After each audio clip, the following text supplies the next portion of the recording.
Là, pour moi, comme je vous ai dit, c'est surtout un coup de pub, cette histoire de bateau, car en effet, c'était pas le bateau qui allait changer les choses. Je pense que c'était pour mettre la lumière. Ça partait possiblement d'une bonne volonté, hein. Encore une fois, c'est pas parce que c'est les filles que je vais critiquer ou quoi que ce soit.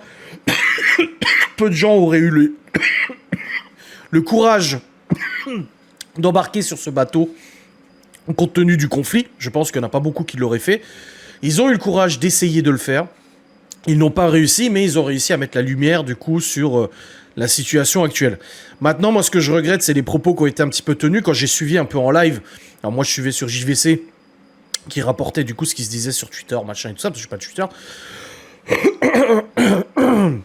Quand ils ont été interceptés, ils ont diffusé des vidéos Greta Thunberg, machin, en disant « Nous avons été kidnappés par les autorités israéliennes.